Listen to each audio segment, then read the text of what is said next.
ஆச்சி மசாலா. எந்த சமையலும் ருசி தேடும் ரகசியம். 20 ரூபாய்.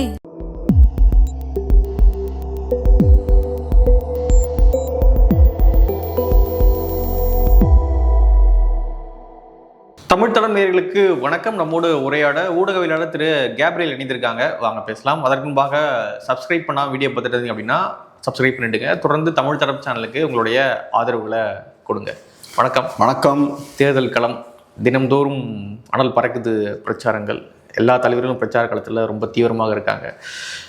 முதல்ல திமுகவுடைய பிரச்சாரத்தை எடுத்துக்கிட்டோம் அப்படின்னா அவங்களுடைய வளர்ச்சியை பற்றி அவங்க முன் வச்சுக்கிட்டே இருக்காங்க. நாங்கள் டபுள் டிஜிட்டில் குரோத்தை காட்டியிருக்கோம், நல்ல வளர்ச்சி நாங்கள் காட்டியிருக்கோம் தமிழ்நாட்டில் அப்படின்னா அவங்க பிரச்சாரத்தை முன்வைக்கிறாங்க. இன்னொரு பக்கம் அவங்களுடைய பிரச்சாரம் பர்சனல் அட்டாக்காக இருக்குது.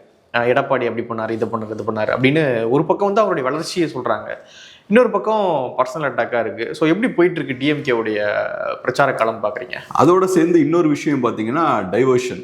தமிழ்நாட்டில் இருக்க இஷ்யூஸ் பேசுறது கிடையாது, பிஜேபி எதிர்ப்பு அப்படின்ற விஷயத்தை வச்சு அசம்பிளி எலெக்ஷன்ஸ் அவங்க ஃபேஸ் பண்ணுறாங்க. ஸோ இப்போவும் பார்த்தீங்கன்னா ஸ்டாலின் அவர்கள் பேசும்போது பிஜேபி வெஸ்ட் பெங்காலில் யூனிஃபார்ம் சிவில் கோட் கொண்டு வருவோம்னு உத்தரவாதம் கொடுத்துருக்காங்க. அதே மாதிரி டீலிமிட்டேஷன் பெரிய ஒரு பிரச்சனையாக இருக்குது. மோடி அவர்கள் தன்னை விஸ்வகுருன்னு சொல்லிக்கிறாரு. ஆனால் ஸ்ரீலங்கன் இஷ்யூ வரும்போது நம்ம மீனவர்கள்லாம் பாதிக்கப்படும் போது மௌன குருவாக இருக்காரு. ஸோ இவங்க டார்கெட் பண்ணுறது பார்த்தோம்னா மோஸ்ட்லி பிஜேபி டார்கெட் பண்ணுறாங்க. இங்கே இருக்கக்கூடிய சாதனைகள் பற்றி பேசல. சாதனைகள் அப்படின்னு வரும்போது அவங்க ஜென்ரலாக ஓவராலாக நாங்கள் பொருளாதாரத்தை நல்லா வளர்த்துட்டோம், தமிழ்நாடு பயங்கரமாக வேகமாக வளர்ந்துட்டு இருக்கு, 11% மேலே க்ரோத் ரேட் அப்படி மேம்போக்காக சொல்கிறது. ஸோ அதனால் ஒரு சைடில் பார்த்தோன்னா டேட்டாஸாக மேனிப்புலேட் பண்ணுறது க்ரோத் அப்படின்ற விஷயத்தை யூஸ் பண்ணி, ரெண்டாவது இன்னொரு சைடு பார்த்தோன்னா பர்சனல் அட்டாக்ஸ். நீங்கள் சொன்ன மாதிரி அது ரெண்டு தரப்புமே பண்ணுறாங்க, பர்சனல் அட்டாக்ஸு. மூணாவது டைவர்ஷன். தமிழ்நாட்டில் இருக்க இஷ்யூவை பற்றி பேசாமல் நார்த்தை கையில் எடுக்கிறது. அப்போது திமுகவுடைய பிரச்சார காலம் கரெக்டாக போயிட்டு இருக்கு, ஓட்டுவாங்க. பார்ப்போம், அது எலெக்ஷன் தான் தெரியும். ஓகே. பட் இந்த விஷயத்த அவங்க பண்ணுறாங்க. இப்போ நம்ம சில விஷயங்களை பார்த்தோம்னா ரொம்ப கேர்ஃபுல்லாக எடுத்து பேசியிருக்கோம். குறிப்பாக இலவசங்களை ரொம்ப கடுமையாக நம்ம விமர்சிச்சிருக்கோம், அதனால வரக்கூடிய பிரச்சனைகள் பற்றி பேசியிருக்கோம். அதே மாதிரி ஐடியாலஜிக்கும் முக்கியத்துவம் கொடுத்துருக்கோம். மாற்று அரசியல்னு பேசும்போது ஐடியாலஜி ரொம்ப முக்கியம். வெறுமனே மாற்றுன்னு சொல்லிக்கிட்டு திராவிட கட்சிகள் பண்ணுற அதே வேலையை பண்ணுறது மாற்று கிடையாதுன்னு நம்ம பேசியிருக்கோம். அதோடு சேர்த்து இந்த குரோத்தையும் நம்ம பேசணும்னு நினைக்கிறேன். திமுகவோட இந்த பிரச்சாரத்தில் பார்த்தோம்னா குரோத் அப்படின்ற விஷயத்தை ரொம்ப ஃபோக்கஸ் பண்ணுறாங்க. அதை நம்ம டெஃபினட்டாக நம்ம பேசணும். குறிப்பாக இப்போ இந்த 11% க்ரோத், 11.01 11.1% என்னமோ அந்த க்ரோத் நாங்கள் சாதிச்சிட்டோம். இந்தியாவிலேயே நாங்கள் தான் சிறப்பாக இருக்கோம். எல்லா இண்டிகேட்டர்ஸும் எடுத்துக்கிட்டிங்கன்னா, சோஷியல் இண்டிகேட்டர்ஸும் எடுத்துக்கிட்டிங்கன்னா நாங்கள் நல்லா வளர்ந்துருக்கோம், தமிழகம் தான் நல்லா வளர்ந்துருக்கு அப்படின்ற மாதிரி பேசுகிறாங்க. இப்போ 11% க்ரோத் இருக்குன்னு நீங்கள் சொல்கிறீங்க. அக்ரிகல்ச்சர் செக்டரோட க்ரோத் என்னன்னு பார்த்தீங்கன்னா மைனஸில் போய்கிட்டு இருக்கு, க்ரோத்தே இல்லை, நெகட்டிவ்ல இருக்கு. அப்போ விவசாயிகள் தமிழ்நாட்டில் 30 to 40% இருக்காங்க இல்லையா? ஸோ அப்போ நீங்கள் சொல்கிற அந்த 11% க்ரோத்து ஏறக்குறைய 30% 40% மக்களுக்கு அப்ளை ஆகாது இல்லையா? மீதி 60% மக்களோட க்ரோத்து தான் நீங்கள் சொல்கிறீங்க. அந்த 60% எடுத்துக்கிட்டாலும் நீங்கள் சாமானிய மக்கள்கிட்டலாம் கேளுங்க, 10% உங்களோட இன்கம் இன்க்ரீஸ் ஆயிருக்கா? உங்களோட வாழ்வாதாரம் 10% இம்ப்ரூவ் ஆயிருக்கா? கவர்மெண்டோட சர்வீஸ் 10% இம்ப்ரூவ் ஆகிருக்கா? உங்ககிட்டயே நான் கேட்குறேன், நீங்கள் என்கிட்ட கேளுங்க. ஏன் லைஃப் ஒன்று 10% இம்ப்ரூவ் ஆன மாதிரி தெரியல? என்னோட இன்கம் 10% இன்க்ரீஸ் ஆகிருக்கா? கவர்மெண்டோட சர்வீஸ் ஒரு 10% இம்ப்ரூவ் ஆகிருக்கா? அப்படிலாம் நீங்கள் கேட்டிங்கன்னா பெருசாக ஆகலை. ஸோ என் லைஃப்லையும் உங்கள் லைஃப்லையும் இந்த வீடியோ பார்க்குறவங்களோட லைஃப்லையும் பெரிய மாற்றத்தை ஏற்படுத்தலை. ஸோ நீங்கள் சொல்கிற இந்த க்ரோத்துன்னு பார்த்தோம்னா ஏதோ ஒரு எலிட்னு இருப்பாங்கல்ல, பெரும் பணக்காரர்கள் இருப்பாங்க, பெரிய பிஸ்னஸ்மேன் இருப்பாங்க, கிரானி கேபிட்டலிஸ்ட்லாம் இருப்பாங்க, அவங்களுக்கு இது ஒரு க்ரோத் கொடுத்துருக்கு. இந்த வீடியோ பார்க்குற மக்கள் கூட கமெண்ட் பண்ணலாம், நான் பெரிய லெவலில் என்னோட பொருளாதாரம் வளர்ந்துருக்கு திமுக ஆட்சியில், அதுக்கு காரணம் திராவிட மாடல் தான் அப்படின்னு நீங்கள் ஃபீல் பண்ணீங்கன்னா டெஃபினட்டாக நீங்கள் கமெண்ட்டில் ஷேர் பண்ணலாம். நான் நிறைய பேர்கிட்ட பேசிட்டேன், ஆட்டோ டிரைவர்ஸ்கிட்ட பேசுகிறேன், கேப் டிரைவர்ஸ்கிட்ட பேசுகிறேன், சந்திக்கக்கூடிய எல்லார்ட்டையும் பேசுகிறேன். அப்படி ஒன்றும் பெரிய பொருளாதார வளர்ச்சி சாதாரண சாமானியர்களுக்கு ஏற்படலை. ஸோ இது ஒரு முக்கியமான விஷயம். ரெண்டாவது முக்கியமான விஷயம், அப்படி பெருசாக க்ரோத் வருதுன்னா இன்னைக்கும் ஏன் இலவசங்கள் அதிகமாக தேவைப்படுது? ஸோ க்ரோத் இருக்குன்னு ஒரு சைடில் சொல்கிறீங்க, இருந்தாலும் மக்களுக்கு இலவசங்கள் தேவைப்படுது. உங்களோட இந்த வளர்ச்சி மக்களுக்கு இருக்கக்கூடிய அந்த இலவசங்கள் மீது இருக்கக்கூடிய அந்த தேவை இருக்குல்ல, அதை இல்லாமல் பண்ணல. இலவசங்கள் இன்னொரு சைடில் தேவைப்படுது. மாதம் மாதம் கவர்மெண்ட் 1000 ரூபா கொடுக்க வேண்டிய கட்டாயம் இருக்குது. அதுபோக அதை 2000 ஆக்க வேண்டிய தேவை இருக்குது. ஃப்ரீயாக பஸ்ஸு தேவைப்படுது. இந்த மாதிரியான ஏகப்பட்ட தேவைகளும் இருக்கு. அது போக இப்போ எதிர்கட்சிகளும் அதை தான் சொல்றாங்க. விஜய் உட்பட, இபிஎஸ் உட்பட எல்லாரும் அதை தான் சொல்றாங்க. நாங்களும் நிறைய இலவசங்கள் தருவோம், கருணை தொகை வேற. ஏன்னா அவங்களுக்கு நம்மளை பார்த்தா பாவமா இருக்கு. 10,000 ரூபா கருணை தொகை, ஃப்ரிட்ஜு, இவங்க 8,000 கூப்பனு, 8,000 ரூபா கூப்பன். நேற்று ஒரு பொருளாதார வல்லுநர் ஒருத்தர் ஒரு முக்கியமான டிவியில் பேசிகிட்டு இருக்காரு, ஒரு யூடியூப் சேனல். அவர் பேசும்போது சொல்கிறாரு, இந்த 8,000 ரூபா கூப்பன்றது ஒரு பிரமிக்கத்தக்க ஒரு விஷயம். ஏன்னா இந்த 8,000 ரூபா கூப்பன் போகும்பொழுது கிரவுண்டில் வந்து நிறைய பணப்புழக்கம் ஏற்படும்.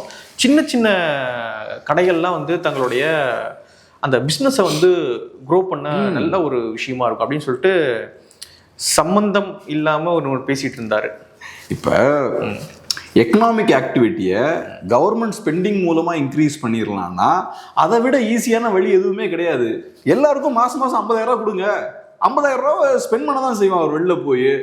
இது ஒரு சாதாரணமாக இந்த இடதுசாரி பொருளாதார நிபுணர்கள்லாம் இருக்காங்கல்ல, இந்த விஷயத்த சொல்லிக்கிட்டே இருப்பாங்க. ஒரு 1000 ரூபா அரசு கொடுக்குதுன்னா அது பொருளாதார ரீதியாக பெரிய ஒரு பணப்புழக்கத்தை ஏற்படுத்தும், எக்கனாமிக் ஆக்டிவிட்டியை இன்க்ரீஸ் பண்ணும். அரசு பணம் கொடுத்து தான் எக்கனாமிக் ஆக்டிவிட்டி இன்க்ரீஸ் பண்ண முடியும்னா அதை விட சிம்பிளான க்ரோத் ஸ்ட்ராட்டஜி வேற எதுவுமே இருக்க முடியாதுல்ல. இன்னைக்கு சோமாலியா, நைஜீரியாலாம் இப்படி இருக்க மாட்டாங்களே. ரைட், கவர்மெண்ட் எடுத்து பணத்தை அப்படியே எடுத்து வீசுவோம், எக்கனாமிக் ஆக்டிவிட்டி இன்க்ரீஸ் ஆகும், சூப்பர், முடிஞ்சு போச்சு. அப்புறம் நாளைக்கு என்ன பண்ணுவீங்க? இப்ப கடன் இன்க்ரீஸ் ஆகிட்டே இருக்கு. ஸோ கவர்மெண்ட் செயற்கையா பணத்தை சொசைட்டிக்குள்ள, எக்கானமிக்குள்ள பம்ப் பண்ணி எக்கனாமிக் ஆக்டிவிட்டி இன்க்ரீஸ் பண்ண முடியாது. அதனாலதான் அமெரிக்கா பண்ணல. அமெரிக்கா அதை பண்றானா, மாசம் 1000 ரூபாய் கொடுக்குறானா, ஆனா உங்களை விட அவன் பெரிய எக்கானமியா இருக்கானே. இது என்ன லாஜிக்? இந்த கம்யூனிஸ்டுகள் இதை எப்பவும் பேசிக்கிட்டே இருப்பாங்க. கம்யூனிஸ்டுகள், அப்புறம் திமுக ஆதரவு எக்கானமிஸ்டுகள். இந்த எக்கானமிஸ்டுகள் பார்த்தோன்னா அப்படியே பணத்தை கவர்மெண்ட் 1000 ரூபாய் கொடுத்தா அஃப்கோர்ஸ் எக்கனாமிக் ஆக்டிவிட்டி இன்க்ரீஸ் ஆகும். அதுவும் எலெக்ஷனுக்கு முன்னாடி 1000 ரூபாய் கொடுக்கறதுக்கான காரணம் என்னன்னா, 5000 ரூபாய் நீங்க கொடுத்துட்டீங்கன்னா நீங்க சொன்ன மாதிரி அவன் போய் ஸ்பெண்ட் பண்ணுவான். அப்போ அவன் ஸ்பெண்ட் பண்ணும்போது பிஸ்னஸும் இம்ப்ரூவ் ஆகும், பணப்புழக்கம் அதிகமாகும், மக்களுக்கு நம்ம நல்லா நல்லா சந்தோஷமா வாழ்றோன்ற ஒரு ஃபீலிங் ஏற்படும். அப்போ எலெக்ஷன்ல அது ரிசல்ட்டா மாறும். ஆனா நீங்க எக்கனாமிக் ஆக்டிவிட்டி இப்படி நீங்க இம்ப்ரூவ் பண்ணக்கூடாதுல்ல, அதுவா இயற்கையா இம்ப்ரூவ் ஆகணும்ல. எனக்கு நல்ல வேலையை கொடுக்கணும், எனக்கு நல்ல ஸ்கில்ஸை டெவலப் பண்ணணும், நிறைய ஆப்பர்ச்சுனிட்டிஸை கிரியேட் பண்ணணும். அப்படி பண்ணி தானே எக்கனாமிக் ஆக்டிவிட்டி இன்க்ரீஸ் பண்ணும். அப்போ நான் நிறைய சம்பாதிக்க ஆரம்பிப்பேன், நிறைய ஸ்பெண்ட் பண்ண ஆரம்பிப்பேன், என்னோட லைஃப் இன்னும் பெட்டராக ஆரம்பிக்கும். கவர்மெண்ட் வந்து எக்கனாமிக் ஆக்டிவிட்டியை பணத்தை பம்ப் பண்ணி இம்ப்ரூவ் பண்ணணும்னா அதை எல்லா நாடுமே பண்ணிருமே. அப்படி பண்ண முடியாது, அதுக்கு ஒரு லிமிட் இருக்கு. அது ஒரு லிமிட்டை தாண்டி நீங்க பண்ணீங்கன்னா அது உங்களுக்கு சிக்கலை கிரியேட் பண்ணிடும். இப்போ பாருங்க, டெட் டு ஜிஎஸ்டிபி ரேஷியோ வந்து கொடுத்துருக்காங்க, ஏறக்குறைய 29% என்னமோ இருக்கு. அப்போ 29% இருக்கு உங்களோட டெட் டு ஜிஎஸ்டிபி ரேஷியோ. 10 லட்சம் ரூபாய்க்கு மேல கடன் வச்சிருக்கீங்க. இப்போ இது கம்மியா, இதை விட அதிகமா இருக்கணும். டெட் டு ஜிஎஸ்டிபி ரேஷியோ வந்து 29% இருக்குன்னா அது காரணம் என்னன்னா, நீங்க டாக்ஸ் எல்லாம் இன்க்ரீஸ் பண்ணிருக்கீங்க. டாக்ஸ் எல்லாம் இன்க்ரீஸ் பண்ணலாம் 30 தாண்டி போயிருக்கும். கரண்ட் பில் இன்க்ரீஸ் ஆயிருக்கு. ஆமா, கரண்ட் பில் இன்க்ரீஸ் ஆயிருக்கு. ஸோ இப்போ நீங்க பேச வேண்டிய விஷயம் என்னன்னா, 11% growth கொடுத்துருக்கோன்றது நீங்க பேசக்கூடாது. நீங்க பேச வேண்டிய விஷயம் என்னன்னா, சொன்ன ப்ராமிஸ்லாம் நீங்க கீப் அப் பண்ணியிருக்கீங்களா? நீங்க சொன்னீங்க இபி பில்ல மாசம் எடுப்போம், நீங்க அப்படி எடுத்திருந்தீங்கன்னா எனக்கு நல்லா மிச்சமாயிருக்கும் காசு. எனக்கு காசு மிச்சமாகலன்னா அது யாருக்கு லாபம்? அரசாங்கம், உங்களுக்கு லாபம். ஆமா, நீங்க இப்ப அங்க நீங்க விடணும். இப்போ எனக்கு வந்து நீங்க மாசம் இபி பில் எடுத்தீங்கன்னா எனக்கு ஒரு 500 ரூபாய் மிச்சமாகும், 1000 ரூபாய் மிச்சமாகும். அப்போ எக்கனாமிக் ஆக்டிவிட்டி இன்க்ரீஸ் ஆகும். என் கையில் எக்ஸ்ட்ரா ஒரு 1000 ரூபாய் நான் என்ன பண்ணுவேன்? நான் போய் ஸ்பெண்ட் பண்ணுவேன். அந்த வழியாக எக்கனாமிக் ஆக்டிவிட்டி இன்க்ரீஸ் ஆகும். இப்போ நீங்க டாஸ்மார்க்ல அதிக விலைக்கு பொருட்களை விற்கிறீங்க. 250 ரூபாய்க்கு சாதாரணமாக 150 to 250 ரூபாய்க்கு ஒரு சின்ன பாட்டில் விற்கிறாங்க. அப்போ ஒரு 10 ரூபா எக்ஸ்ட்ரா வேற, அது இன்னும் கூடிருச்சுங்க. இப்போ அதை நம்ம பேசுனா அது இன்னொரு கதை. இப்போ 10 இல்லை, எக்ஸ்ட்ரா வேற ரூட்லாம் கொண்டு வந்திருக்காங்க. இந்த பாட்டில் ரிட்டர்ன் பண்றது, இந்த மாதிரி கதையெல்லாம் கொண்டு வந்திருக்காங்க. எக்ஸ்ட்ரா கொஞ்சம் அப்படி சைலண்ட் ஆகிட்டாங்க. ஸோ இப்போ என்னன்னா, இப்போ இந்த விஷயம் பார்த்தீங்கன்னா, சாதாரணமாக ஒருத்தன் 200 ரூபா செலவழிக்கிறான் டாஸ்மார்க். நான் சொல்ல சாதாரண சாமானிய மக்கள். அப்போ ஒரு மாசத்துக்கு எவ்வளோ செலவழிக்கிறான்? 6000 ரூபா செலவழிக்கிறான். அவனுக்கு நீங்க கரெக்டான விலைக்கு விற்கிறீங்கன்னு வச்சுப்போம், அந்த பொருளோட விலை என்னவோ அந்த விலைக்கு விற்கிறீங்கன்னு வச்சுப்போம். அவனுக்கு மாசம் ஒரு 4000 ரூபாய் மிச்சமாகும். அப்படியும் நீங்க எக்கனாமிக் ஆக்டிவிட்டி இன்க்ரீஸ் பண்ணலாம். ஸோ நீங்க அவன் கிட்ட இருந்து சுரண்டதை நிப்பாட்டினீங்கனாலே மாசம் அவனுக்கு ஒரு 10,000 ரூபாய் சேவிங்ஸ் இருக்குங்க எக்ஸ்ட்ரா. நீங்க கொடுக்குற அந்த 1000 ரூபாவோட நீங்க இந்த மாதிரி அந்த 1000 ரூபா கொடுக்குறேன்ற பேர்ல நிறைய பணத்தை மக்கள்கிட்ட இருந்து பறிக்கிறீங்க பாருங்க. அதை பறிக்காம இருந்தீங்கன்னா அவனுக்கு ஒரு எக்ஸ்ட்ரா 5,000 இருந்து 10,000 ரூபாய் நிற்கும் கையில. அதை வச்சு அவன் இன்னும் எக்கனாமிக் ஆக்டிவிட்டியை இன்க்ரீஸ் பண்ணலாம்.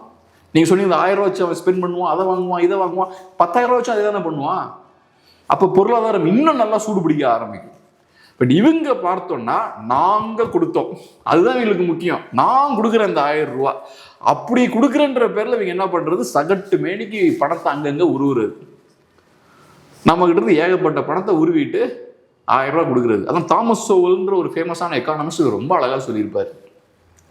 இந்த மாதிரி அரசு உங்களுக்கு இந்த மாதிரி பணம் தரேன், வெல்ஃபேர் ஸ்கீம்ஸ் தான் தரேன்னு சொல்றாங்கன்னா, முதல்ல உங்க பேக்கெட்ல இருந்து பணத்தை எடுத்து அவங்க பேக்கெட்ல வைப்பாங்க. எடுத்ததுல பாதியை திரும்ப உங்ககிட்ட கொடுப்பாங்க. ஃபுல்லா கொடுக்க மாட்டாங்க, பாதி தான் கொடுப்பாங்க. முக்கியமான பொருளாதார வல்லுநர்கள்லாம் வந்து திமுகவுக்கு சப்போர்ட் பண்றோம் அப்படின்ற பேர்ல இப்படியான விஷயங்களை அவங்க ரொம்ப ஓப்பனா ஆதரிக்கிறாங்க. மெயின் ஸ்ட்ரீம் மீடியாக்கள்ல வந்து இதெல்லாம் வந்து வரவேற்க தகுந்த விஷயம் அப்படின்னு ஓப்பனா ஆதரிக்கிறாங்க. அவங்க போயிட்டு சில முக்கியமான ஊடகங்கள்ல கட்டுரையும் எழுதுறாங்க. வளம் சார்ந்த பொருளாதாரத்தை நம்ம மீட்டெடுக்கணும் அப்படின்னா சில கட்டுரைகளையும் எழுதுறாங்க. ஒரு ஒரு ஒரு மக்கள் பார்க்கக்கூடிய ஒரு எக்கனாமிஸ்டாக இருக்காங்க. அப்போ அவங்க சொல்லும் பொழுது எந்த அளவுக்கு மக்கள்கிட்ட போய் இம்பாக்ட் ஏற்படும். அது கரெக்டு தான் போல திமுக பண்ணுறது. அப்போ 8,000 கொடுக்குறது, 5,000 கொடுக்குறது, ஃப்ரீ பஸ்ஸு, அப்புறம் 1000 ரூபா, இது எல்லாமே கரெக்டு தான் போல அப்படின்ற ஒரு மைண்ட் செட்டுக்கு மக்கள் போக மாட்டாங்களா? திமுக ஆதரிக்கிறீங்கன்னா நீங்கள் வேற மாதிரி ஆதரிச்சுட்டு போங்க. ஆனால் ஒரு மெயின் ஸ்ட்ரீமாக மக்களுடைய பார்வையில் நீங்கள் இருந்துக்கிட்டு ஒரு மற்ற ரகமாக முட்டாள்தனமான விஷயங்களை ஆதரிக்கும் பொழுது எப்படி இது ஏற்றுக்க முடியும்? ஒரு எக்கானமிஸ்டா இருந்தா எக்கனாமிக்ஸ் பேசி தாங்க ஆதரிக்க முடியும். இப்போ ஒரு ஆர்டிஸ்டா இருக்காருன்னா டான்ஸ் ஆடி அவர் ஆதரிப்பாரு. அப்படிலாம் பண்ணாங்கல்ல, மதுக்கு எதிராக டான்ஸ் எல்லாம் ஆடி பாட்டெல்லாம் பாடி திமுகவுக்கு ஆதரவா செயல்பட்டாங்க. இவங்களுக்கு இதான் தெரியும், அவங்களுக்கு தெரிஞ்ச பெர்ஃபார்மன்ஸ் இதுதான். அப்புறம் எப்படி நீங்க எக்கனாமிஸ்ட்னு சொல்றீங்க? நீங்க நான் பெரிய பொருளாதார வல்லுநர், இது எனக்கு நிறைய விஷயங்கள் தெரியுன்றீங்க. ஆனா வந்து ஒரு காமன் மேனுக்கு தெரியுற விஷயம் கூட உங்களுக்கு தெரியல, குழப்பறீங்கன்னா என்ன அர்த்தம்? அது என்ன பண்றது? ஆனால் அதான் இந்த ஒரு கல்ச்சரை நம்ம முறியடிக்கணும். இந்த ஒரு ஒரு இது ஒரு லெஃப்டோட இன்ஃப்ளூயன்ஸுங்க. அவங்க இந்த மாதிரி அரசு பணம் கொடுக்கறதெல்லாம் அவங்க பாசிட்டிவாக பார்க்குறாங்க. இந்த போக்கு இருக்கக்கூடாது. லெஃப்டை பொறுத்தளவு ட்ரெடிஷ்னலாகவே அவங்களோட மனநிலை என்னன்னா, அரசோட செயல்பாடு அதிகமாக இருக்கணும், அரசு நிறைய விஷயங்கள் பண்ணணும், நிறைய சர்வீஸை அரசு ப்ரொவைட் பண்ணணும். பட் நம்மளோட பார்வை என்னன்னா, அரசு நிறைய சர்வீஸை ப்ரொவைட் பண்ணுறாங்கன்னா அது எஃபெக்டிவாக இருக்காது. 100 ரூபாய்க்கு 100 ரூபா செலவில் செஞ்சு முடிக்க வேண்டிய வேலையை அரசு 1000 ரூபாய்க்கு பண்ணும். ஏன்னா நமக்கு தெரியும் இந்த சிஸ்டம் ரொம்ப இன்எஃபிஷியன்டான சிஸ்டம். இங்கே அரசு நடத்துறவங்கலாம் நீங்கள் பாருங்க, இவங்கெல்லாம் நடத்துனாங்கன்னா அப்புறம் அந்த அளவுக்கு இன்எஃபிஷியன்டாக தான் இருக்கும். அது எஃபிஷியன்டான ஒரு சிஸ்டமாக இருக்காது. ஸோ அப்படி இருக்கும்போது நீங்கள் ஏர்டெல் கொடுக்க வேண்டிய சர்வீஸை பிஎஸ்என்எல் வச்சு கொடுத்தீங்கன்னா ஏர்டெல்லை விட மோசமான சர்வீஸை ஒன்று கொடுப்பாங்க. ரெண்டாவது, ஏர்டெல்காரன் ஸ்பெண்ட் பண்ணுறதை விட அதிகமாகவே இங்கே ஸ்பெண்ட் பண்ணுவாங்க. அது எங்கேருந்து போகும்? நம்ம பாக்கெட்லேருந்து அந்த பணம் போகும். ஸோ அதனால ஒன்று இன்எஃபிஷியண்ட்டாக இருக்கும், ரெண்டாவது உங்களுக்கு சர்வீஸும் கரெக்டாக கிடைக்காது. அதனால அரசு சில அத்தியாவசியமான காரியங்களை பண்ணணும். அரசுக்குன்னு சில ரோல் இருக்குது. அரசுன்ற இன்ஸ்டிடியூஷன் உருவானதுக்கான காரணம் என்ன?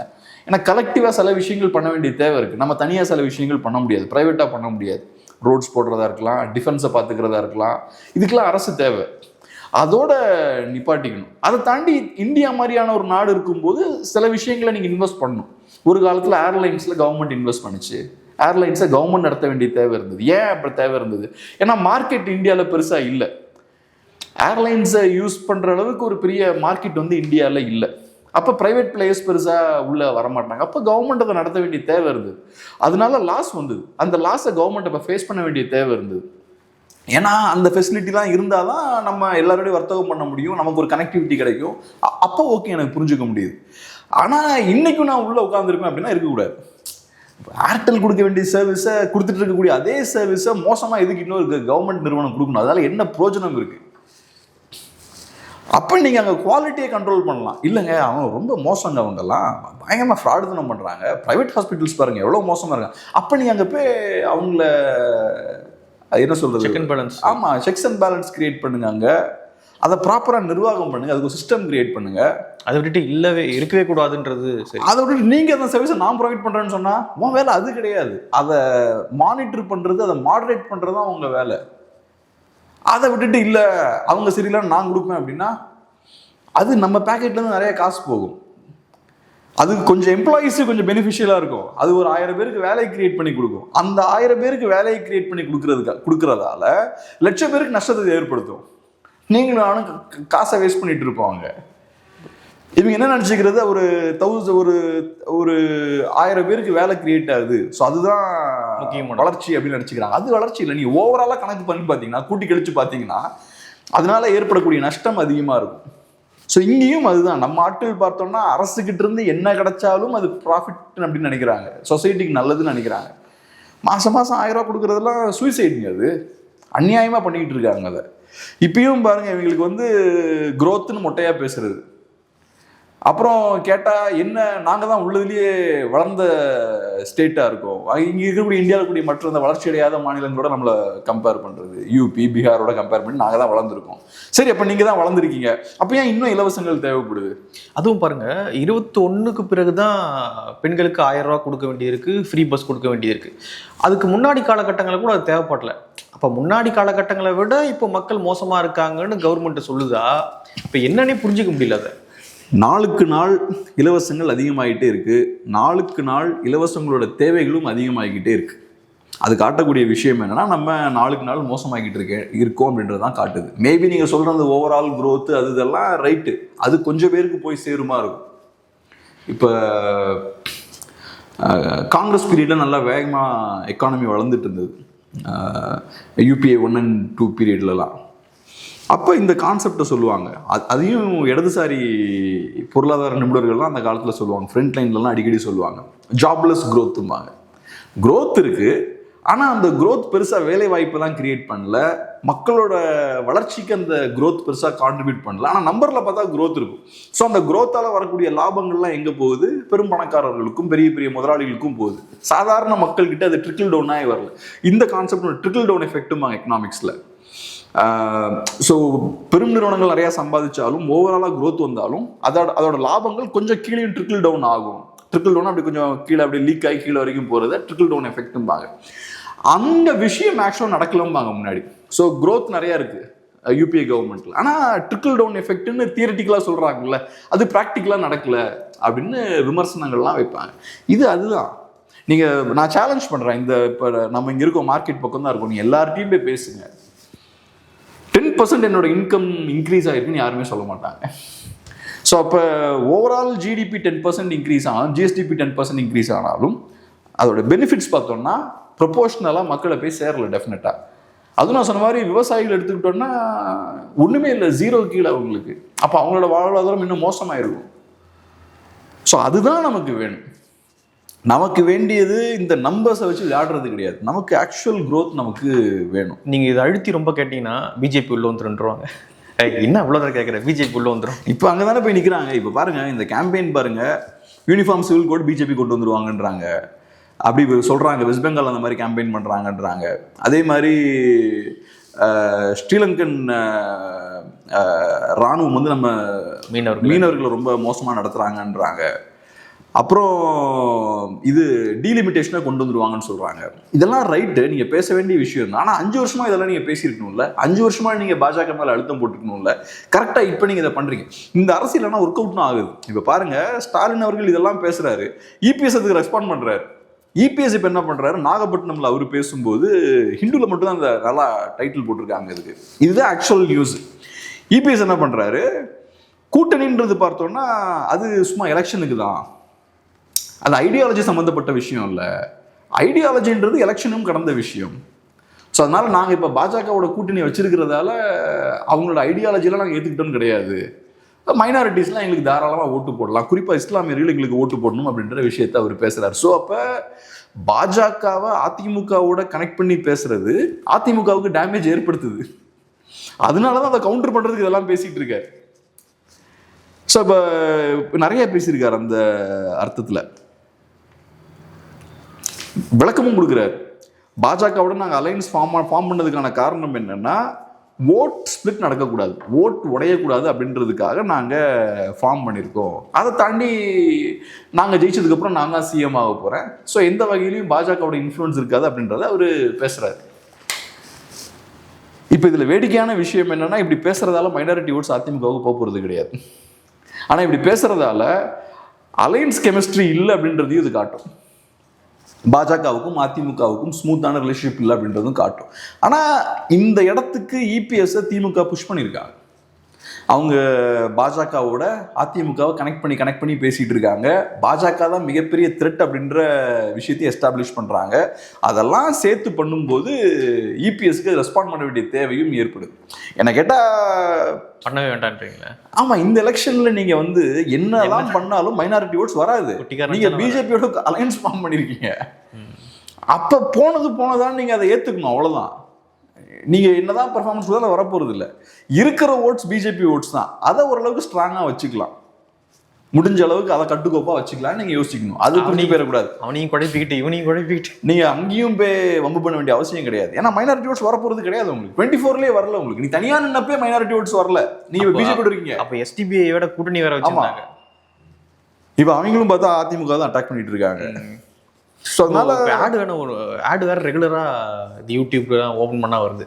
என்ன அப்படின்னா அந்த ஆட்ல கூட வந்து ஒரு இபிஎஸ் மாதிரி ஒரு கேரக்டர் என்ன பண்றாருன்னா, ஒருத்தன் கேட்குறாங்க இட்லி சாப்பிட்றீங்களா அப்படின்னு கேட்கும்பொழுது இருங்க மேலே கேட்டு சொல்றேன் அப்படின்னு. ஸோ இந்த மாதிரி அவங்க விளம்பரங்கள் கூட எப்படி இருக்குன்னு பார்த்தீங்கன்னா, அதிமுக எதுவாக இருந்தாலும் மேலே கேட்டு தான் சொல்றாங்க. அதனால வந்து அவங்களுக்குன்னு ஒரு தனித்துவம் கிடையாது. நீங்க அவங்க கிட்ட போயிட்டு ஓட்டு போட்டுட்டு இருக்காதீங்க அப்படின்றதான் திமுகவுடைய நெரேட்டிவ் செட்டிங்கா இருக்கு. அது இப்போ இஷ்யூ என்னவா இருந்திருக்கணும்? நீட் என்ன ஆச்சுங்க? அதை பற்றி நீங்கள் பேசியிருக்கணும்ல. இபி பில் மாதம் கட்டலான்னு நீங்கள், இப்போ என்னங்க ஆச்சு? ஓல்ட் பென்ஷன் ஸ்கீமை கொண்டு வருவோம்னு சொன்னீங்க, என்ன ஆச்சு? இப்போ அஷ்யூர்ட் பென்ஷன் ஸ்கீம்னு நீங்கள் அது ஏமாத்து தானே, அந்த விஷயத்தை நீங்கள் பண்ணுறீங்க.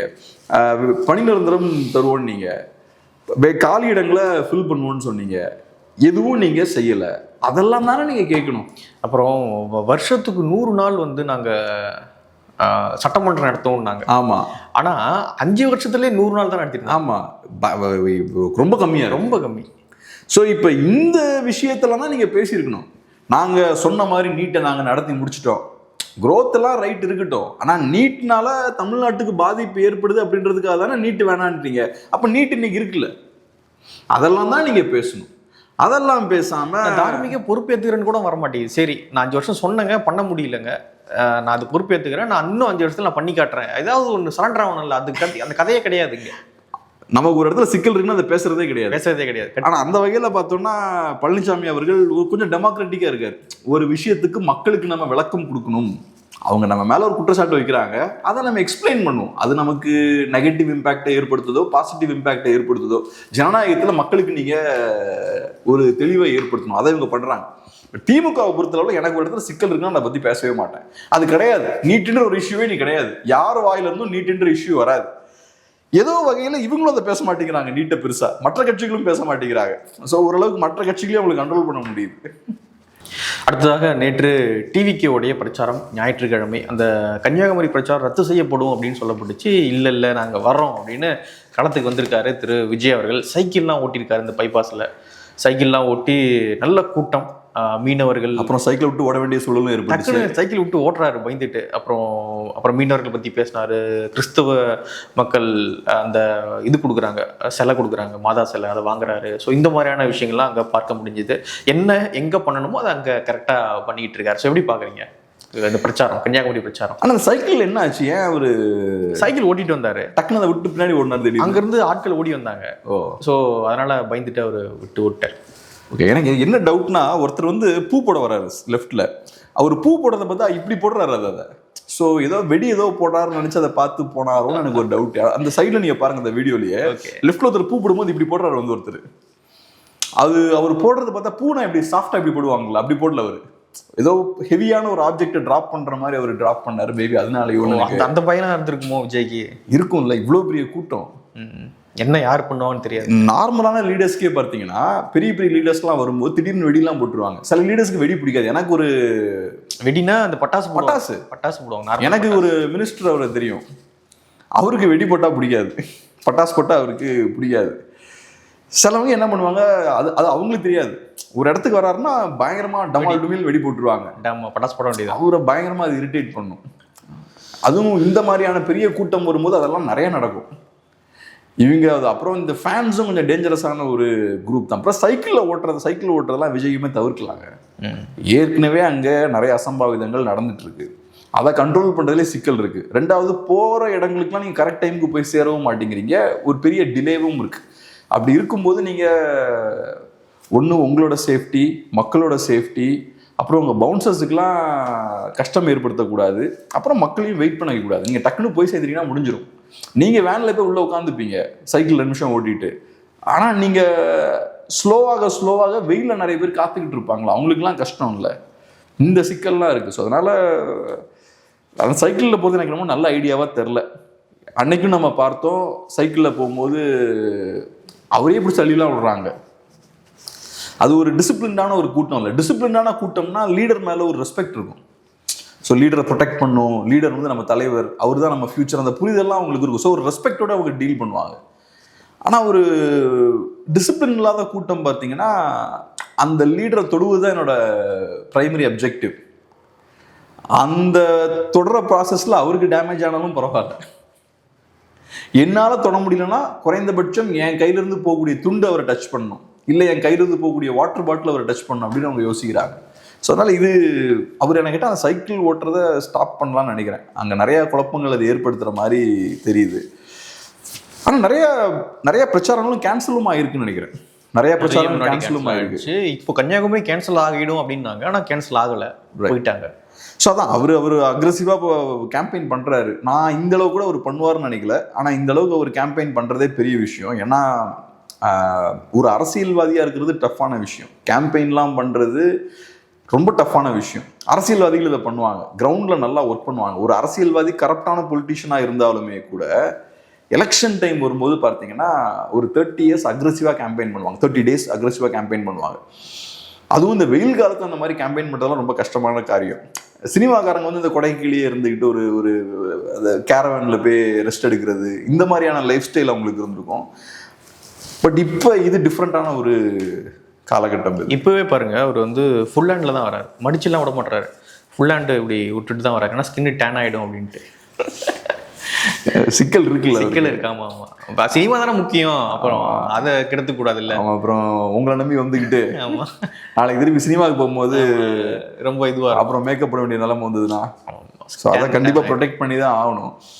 ஆனால் இது சாதாரண விஷயம் கிடையாது. வெளியில் போய் கேம்பெயின் பண்ணுறது ரொம்ப கஷ்டமான விஷயம். நான் நிறைய எலெக்ஷன்ஸுக்கு தலைவர்களோட ட்ராவல் பண்ணியிருக்கேன். நீங்கள் நல்லா கவனிச்சிங்கன்னா தலைவரோட வெயிட்லாம் கம்மியாகிடும். நான் இந்த கேள்வி நிறைய நேரம் கேட்பேன் எல்லாத்தையும். சார், இந்த 1 மாதத்தில் எவ்வளோ வெயிட் உங்களுக்கு கம்மியாச்சு? எல்லா தலைவர்களும் சொல்லுவாங்க ஒரு 5-10 கிலோ கம்மியாயிருச்சுன்னு. பயங்கரமாக வெயிட் கம்மியாகும். தூங்க மாட்டாங்க, சாப்பிட மாட்டாங்க. நைட் நீங்கள் தூங்குறதுக்கு ஒன்று 5-6 மணி நேரம் தான் கிடைக்கும். அப்புறம் நீங்கள் காலையில் எந்திரிச்சதுக்கப்புறம் ஃபுல்லாக மூவிங்லேயே இருப்பீங்க. அதுவும் சில தலைவர்கள் பார்த்தோன்னா டோர் டு டோர் போவாங்க. டோர் டு டோர்லாம் போயாச்சுன்னா இங்கே சும்மா நின்றுட்டுலாம் போக முடியாது, வண்டியில் நின்று போகிற மாதிரிலாம் போக முடியாது. ஒவ்வொரு வீடாக நடந்து போய் நீங்கள் சந்திக்கணும். ஏன்னா சென்னையெல்லாம் சின்ன ஏரியாவாக தான் இருக்கும். அப்போ டோர் டு டோர் போகிறது எஃபெக்டிவாக இருக்கும். பட் இப்போ அவுட்டர்லாம் போனீங்கன்னா தொகுதி வந்து ரொம்ப பெருசாக இருக்கும். ஒவ்வொரு ஏரியாவும் நம்ம டிஃப்ரெண்ட்டாக ரொம்ப தூரம் போக வேண்டியிருக்கும். அங்கே நீங்கள் டோர் டோர் போக முடியாது. அப்போ வண்டியிலேயே நீங்கள் போகலாம். ஸோ அதனால் பயங்கர டஃப்பான ஒர்க். ஆனால் பொலிட்டீஷியன்ஸ் இதுக்கு ட்ரெயின் ஆகிருப்பாங்க. நார்மல் டைம்லையுமே பார்த்தீங்கன்னா பொலிட்டீஷியன்ஸ் ஒரு இந்த கல்யாண சீசன்லாம் வரும்ல, அப்போ பார்த்தீங்கன்னா ஒரு நாளைக்கு 20 கல்யாணத்துக்கு போவாங்க. ஸோ அவங்க இதுக்கு ட்ரெயின் ஆகிருப்பாங்க. அதெல்லாம் நான் பார்த்துருக்கேன். டப்புன்னு ஒரு நாளைக்கு 20 கல்யாணம். நான் எக்ஸாஜரேட்லாம் பண்ணல, சாதாரணமாக 20 கல்யாணத்துக்கு ஒரே நாளைக்கு போவாங்க. இதை அவங்க பண்ணி ஆகணும். அந்த இடத்துக்கு போகும்போது அது ஒரு சந்தோஷம் அந்த ஃபேமிலிக்கு. கண்டிப்பாக. அப்புறம் பார்க்குறவங்களும் ரைட்டு, மினிஸ்டர் வந்திருக்காருப்பா, நம்ம தலைவர் வந்திருக்காருப்பா அப்படின்னு பாசிட்டிவாக அதை பார்ப்பாங்க, பண்ணுவாங்க. அதனால எலெக்ஷன் வரும்போது அவங்களால பண்ண முடியும். பட் விஜய் வந்து இப்போ தான் ஃபஸ்ட் டைமாக வர்றாரு. அவருக்கு அந்த அதுக்கு ட்ரெயின் ஆகணும். நீங்கள் இப்போ தான் ஃபஸ்ட் டைம் வந்திருக்கீங்க. சீமானதை பண்ணுவார், சீமானதை எஃபெக்டிவாக பண்ணுவார். அவர் எவ்வளோ வேகமாக பண்ணுறாரு பாருங்க கேம்பெயினை, எவ்வளோ இடத்த கவர் பண்ணுறாரு பாருங்க, எவ்வளோ இடங்களில் ஸ்பீச் கொடுக்குறாரு பாருங்க. ஸோ அதுக்கு ஒரு எனர்ஜி வேணும். பட் முக்கியமாக நான் எப்படி பார்க்குறேன்னா, அரசியல்ன்றது வெறும் கேம்பெயின் மட்டும் கிடையாது. அரசியலோட ஒரு பாகம் தான் கேம்பெயின். ஆனால் நம்ம தமிழ்நாட்டில் இன்னைக்கு என்ன ஆயிடுச்சுன்னு பார்த்தோம்னா, பெரும்பான்மையான கட்சிகள் 4.5 வருஷம் பிரச்சனைகள் பற்றி பேசுகிறதே கிடையாது, மக்கள் பற்றி பேசுகிறதே கிடையாது. ஆனால் கடைசி 6 மாதம் மட்டும் நான் கேம்பெயின் மட்டும் பண்ணுவேன் அப்படின்ற ஒரு இடத்துல இருந்து அவங்க அரசியல் பண்ணுறாங்க. இது ரொம்ப ஆபத்தான போக்கு. மாற்று அரசியல் பேசக்கூடிய விஜய் இருக்கக்கூடிய கட்சிகளை விட மோசமாக அந்த வேலையை பார்க்குறாரு. அவர் லாஸ்ட் 1 month மட்டும்தான் களத்துக்கே வர்றாரு. மற்ற கட்சிகளாவது பரவாயில்ல, இபிஎஸ் ஒரு 6 மாதம் முன்னாடி வந்துட்டார். ஸ்டாலின் அவர்களும் ஏதோ ஒரு வகையில் அந்த பப்ளிசிட்டி சார்ந்த விஷயங்கள் பண்ணிட்டு இருக்காரு. ஆனால் கேம்பெயினுக்கு கூட விஜய் லாஸ்ட் 1 month தான் வராரு. அங்கேயும் பார்த்தோம்னா மக்கள் பிரச்சனைகள் எல்லாம் பேசுறது இல்லை. நாங்கள் பவருக்கு வந்தால் இதை பண்ணுவோம் அதை பண்ணுவோம்னு பேசிகிட்டு இருக்காரு. பிரச்சனைகள் பற்றி பேசுறது இல்லை. ஒரு மக்களோட ஒரு அண்டர்ஸ்டாண்டிங் இருக்குது அப்படின்றத வெளிப்படுத்துகிற மாதிரி விஷயங்களே அவர் பேசலை. ஸோ இது ஆபத்தான ஒரு விஷயம் நான் பார்க்குறேன். ஓகே, பார்க்கலாம். நிறைய விஷயங்களை மட்டும் பகிர்ந்துக்கிட்டீங்க. நன்றி.